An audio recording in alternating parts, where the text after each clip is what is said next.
What's up guys, Rob Virtual here, back with another video, and today we're going to be playing the Stanley Parable. Yeah.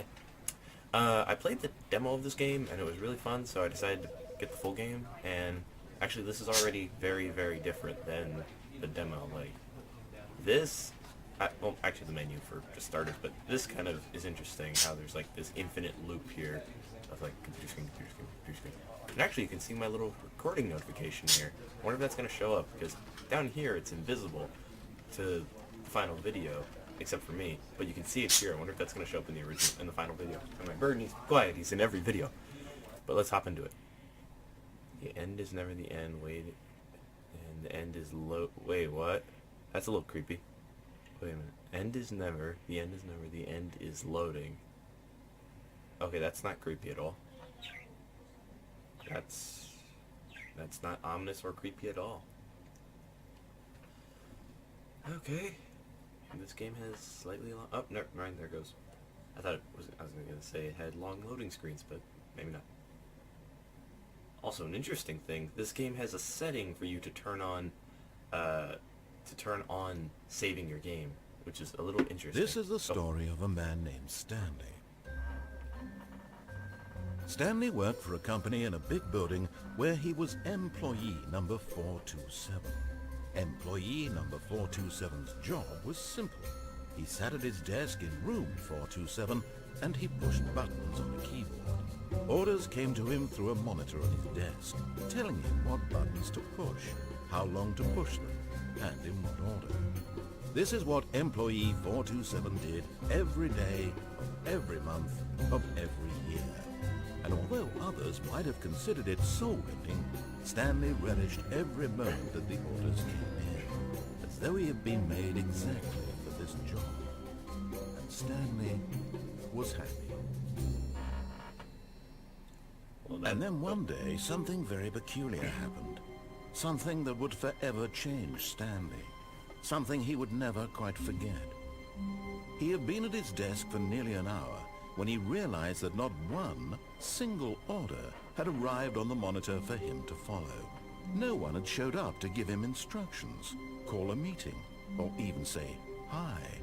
Never in all his years at the company had this happened. This complete isolation. Something was very clearly wrong. Shocked, frozen solid, Stanley found himself unable to move for the longest time. But as he came to his wits and regained his senses, he got up from his desk and stepped out of his office. Oh, okay, now we're playing. Okay, that was abrupt. Can I open stuff? Oh, okay. Oh, this feels very like Half-Life-y or Gmod-y, where it's just walk and press E to All pick of his stuff up. co-workers were gone. What could it mean? Stanley decided to go to the meeting room. Perhaps he had simply missed a memo. No matter how hard Stanley looked, he couldn't find a trace of his co-workers. Does that coffee mug say who farted? I have a feeling this game is going to be very, very difficult to commentate on, because there's going to be the narrator just repeating himself. I want to see what all these coffee mugs say. I like... What does that say? I like work. I just hate my boss. Well, that's unfortunate for you, because those two go together. Also, very ominous sounding music. I think oh wait, what does that say? Username, access. I'm probably gonna turn down the music a little bit, just because for recording purposes, and also it's a little bit loud. There we go, that's better. All right. Can I go in here? No, I can't go in anywhere. I just walk in a straight line, pretty much. I have a feeling this game's got tons of secrets, like you just look somewhere. Are there people in here? Like other employees? Yo, employee 415, Joe, are you in there? I don't know. Do they go by numbers or do they go by names? This place has lots of coffee mugs. When Stanley came to a set of two open doors, he entered the door on his left. Okay, do I want to go in the door on my left? You know what? I don't need to listen to you. This was not the correct way to the meeting room, and Stanley knew it perfectly well. Perhaps he wanted to stop by the employee lounge first, just to admire it. Oh, so you were right.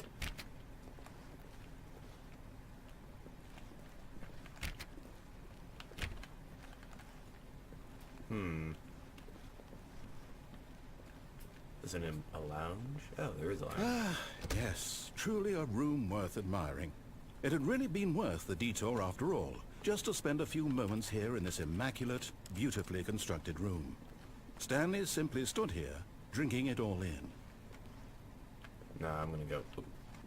But eager to get back to business, Stanley took the first open door on his left.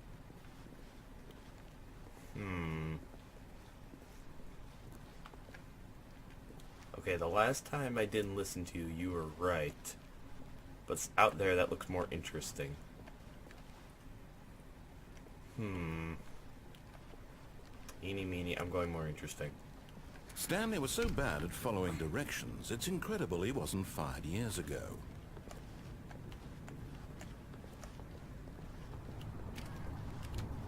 Okay, can I go here? No, that needs a card of sorts. What the heck? Look, Stanley, I think perhaps we've gotten off on the wrong foot here. I'm not your enemy, really, I'm not. I realize that investing your trust in someone else can be difficult, but the fact is that the story has been about nothing but you all this time. There's someone you've been neglecting, Stanley. Someone you've forgotten about. Please, stop trying to make every decision by yourself. Now, I'm not asking for me, I'm asking for her. Who's her? This is it, Stanley. Your chance to redeem yourself. To put your work aside. To let her back into your life. She's been waiting. So... why do all the doors shut? I don't like that. I don't like that. Something's gonna show up. And who's her? It's only... wait a minute. Why is it just a black void? Oh! That's her, Stanley. You need to be the one to do this. To reach out to her. If you can truly place your faith in another, then pick up the phone.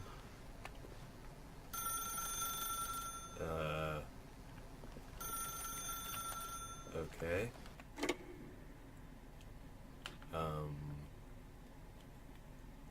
Phone in the center of an ominous room. Wait, what? Oh, Stanley, is that you? Hold on, sweetie. Sorry to keep you waiting. I'm just pulling the bread out of the oven. All right. Okay, there we go. All right, now, I want you to come in and tell me all about your day. Whoa, what? Gotcha. Oh, come on. What Did the- you actually think you had a loving wife? Wait a minute. Who'd want to commit their life to you? I'm trying to make a point here, Stanley. I'm trying to get you to see something. Come inside. Let me show you what's really going on here.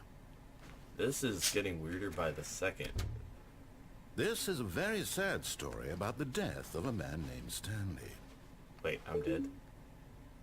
Press N on your keyboard. If I don't want to. Stanley is quite a boring fellow. He has a job that demands nothing of him, and every button that he pushes is a reminder of the inconsequential nature of his existence. Look at him there, The heck? pushing buttons, doing exactly what he's told to do. Now he's pushing a button. Now he's eating lunch. Now eating lunch. he's going home. Now he's coming back to work. One might even feel sorry for him, I don't- except that he's chosen this life. No, I'm not going to push the button. I'm going to stand right here. I'm going to stand right here. I'm not going to push that button. I don't want to push the button. You can't make me. What if I push every button besides I? I'm staring down at my keyboard making sure I don't press I, but I'm just button mashing. I have to press I, don't I? Fine, I'll But in press his I. mind, in his mind he can go on fantastic adventures. From behind his desk, Stanley dreamed of wild expeditions into the unknown. Fantastic discoveries of new lands. It was wonderful. And each day that he returned to work was a reminder that none of it would ever happen to him. Press V to watch TV. Press E. No. E's usually interact. And so he began to what? fantasize about his own job. First, he imagined that one day while at work, he stepped up from his desk to realize that all of his co-workers, his boss, everyone in the building had suddenly vanished off the face of the earth. The thought excited him terribly. What? So, he went further. He imagined that he came to two open doors and that he could go through either. At last, choice. It barely even mattered what lay behind each door. The mere thought that his decisions would mean something was almost too wonderful to behold. Stand here and listen. G to grab dinner. As he wandered through this fantasy world, he began to fill it with many possible paths and destinations. Down one path lay an enormous round room with monitors and mind controls. And down another was a yellow line that weaved in many directions. And down another was a game with a baby. And he called it the Stanley Parable. It was such a wonderful fantasy, and so in his head he relived it again, and then again, and again, over and over, wishing beyond hope that it would never end, that he might always feel this free. Surely there's an answer down some new path, mustn't there be? Perhaps if he played just one more time. But there is no answer. How could there possibly be? In reality, all he's doing is pushing the same buttons he always has. Nothing has changed. The longer he spends here, the more invested he gets. The more he forgets which life is the real one. And I'm trying to tell him this. That in this world he can never be anything but an observer. That as long as he remains here, he's slowly killing himself. But he won't listen to me. He won't stop. Here, watch this. Stanley, the next time the screen asks you to push a button, do not do it. Fine, I won't do it. You can't make me. I'll just jog around this room. How long do I have to not do it for? No? It's gonna make me push the button just so that the narrator gets to say what he wants to.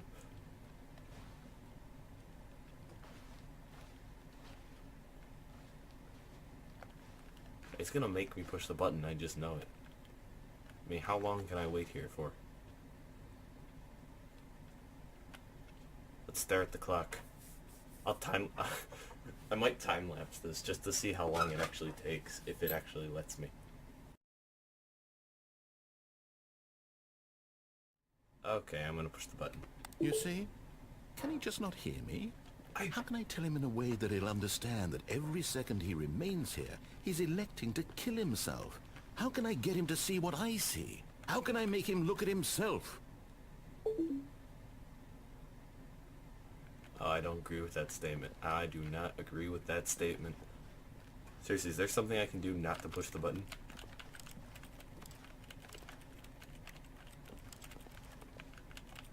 Oh wait, that's weird. I just read pressing E to I'm trying to interact with things because it's usually the key. It sounds like a key press. That's weird. That's so weird. I guess I'm pushing X. I suppose I can't. Not in the way I want him to. But I don't make the rules. I simply play to my intended purpose, the same as Stanley. We're not so different, I suppose. I'll try once more to convey all this to him. I'm compelled to. I must. Perhaps, well, maybe this time he'll see. You sound very dedicated to help me, but I don't even know who the heck you are. What? And Stanley pushed a button. And I tried again. And Stanley pushed a button. And I tried. Whoa.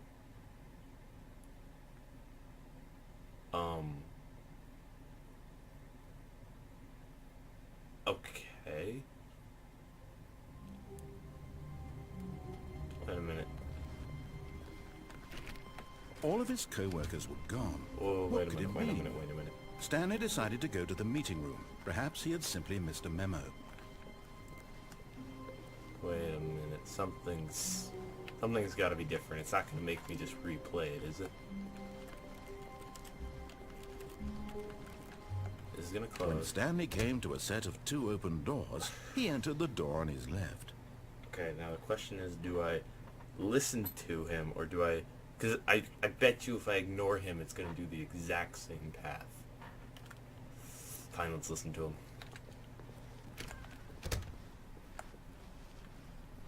He didn't say anything.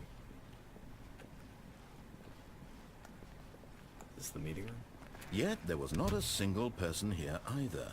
Feeling a wave of disbelief, Stanley decided to go up to his boss's office, hoping he might find an answer there. To do, synergize, shift global market, Montanize free to play. Graphs about, we have our new product. Graphs about things plus money. Money, more money, things but with money to buy more things, graphs. What is hot? Target demographics, teenagers. Profits, profit. Wow, this sounds like a very... Charts and slides, this sounds like a very successful company. I think they just made this in PowerPoint and just decided to put JPEGs in the game. That's what I think they did. Room closet. Can I go in it? Oh, I can actually open a door for one. That just moved. Stanley stepped into the broom closet, but there was nothing here, so he turned around and got back on track. There is something here. You can't tell me I didn't see that move. That thing moved. I'm sure of it. There was or nothing my game here. glitched. No choice to make, no path to follow, just an empty broom closet. No reason to still be here. But the door just shut. Did I do that, or... Okay. It was baffling that Stanley was still just sitting in the broom closet. He wasn't There even is doing something anything. here. I don't care At what you least say. if there was something to interact with, he'd be justified in some way. As it is, he's literally just standing there doing sweet FA. Fine, go. Happy. Coming to a staircase, Stanley walked upstairs to his boss's office. Nope.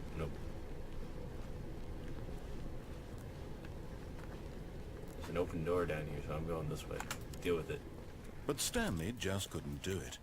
He considered the possibility of facing his boss, admitting he had left his post during work hours. He might be fired for that. Can't see And in that. such a competitive economy, why had he taken that risk? All because he believed everyone had vanished.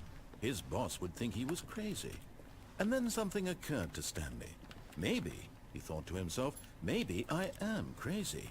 All of my co-workers blinking mysteriously out of existence in a single moment for no reason at all? None of it made any logical sense. And as Stanley pondered this, he began to make Wait a other minute. strange observations. For example, why couldn't he see his feet when he looked down? Why did doors close automatically behind him wherever he went? That part. And for that matter, these rooms were starting to look pretty familiar. Were they simply repeating? No, Stanley said to himself, this is all too strange. This can't be real. And at last, he came to the conclusion that had been on the tip of his tongue. He just hadn't found the words for it.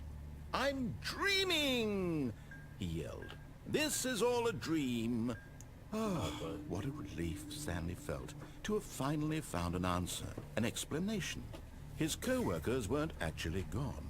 He wasn't going to lose his job. He wasn't crazy after all. And he thought to himself, I suppose I'll wake up soon. I'll have to go back to my boring real-life job pushing buttons. I may as well enjoy this while I'm still lucid. Wait a minute. So, he imagined himself flying and began to gently float above the ground. Oh. Then he imagined himself soaring through space on a magical starfield, and it too appeared. It was so much fun, and Stanley marveled that he had still not woken up. How was he remaining so lucid?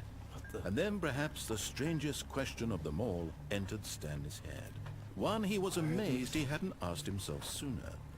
Why is there a voice in my head dictating everything that I'm doing and thinking? Why is this? Now the voice was describing itself being considered by Stanley, who found it particularly strange. I'm dreaming about a voice Describing me, thinking about how it's describing my thoughts, he thought. And while he thought it all very odd, and wondered if this voice spoke to all people in their dreams, the truth was that, of course, this was not a dream. How could it be? Was Stanley simply deceiving himself? Believing that if he's asleep, he doesn't have to take responsibility for himself? Stanley is as awake right now as he's ever been in his life. Now, hearing the voice speak these words was quite a shock to Stanley. There's got to be something in this After room all, that I'm he missing. knew for certain, beyond a doubt, that this was in fact a dream. Did the voice not see him float and make the magical stars just a moment ago? How else would the voice explain all that? This voice was a part of himself too. Surely, if he could just... He would prove it. He would prove that he was in control, that this was a dream. So he closed his eyes gently, and he invited himself to wake up. He felt the cool weight of the blanket on his skin, the press of the mattress on his back, the fresh air of a world outside this one. Let me wake up, he thought to himself. I'm through with this dream. I wish it to be over. Let me go back to my job. Let me continue pushing the buttons. This game gets weirder by the Please. second. It's all in I terms want. of the... I I can't want tell my what type apartment of story it's and my telling. wife and my job. All I want is my life exactly the way it's always been. My life is normal. I am normal. Everything will be fine. I am okay. Wait a minute. Stanley began screaming. Please, someone, wake me up. My name is Stanley. I have a boss. I have an office. I am real. Please, just someone tell me I am real. I must be real. I must be. Can anyone hear my voice? Who am I? Who am I? And everything went black. Okay, Robert, I should pick sniper, but I don't have a good sniper. I was joking. I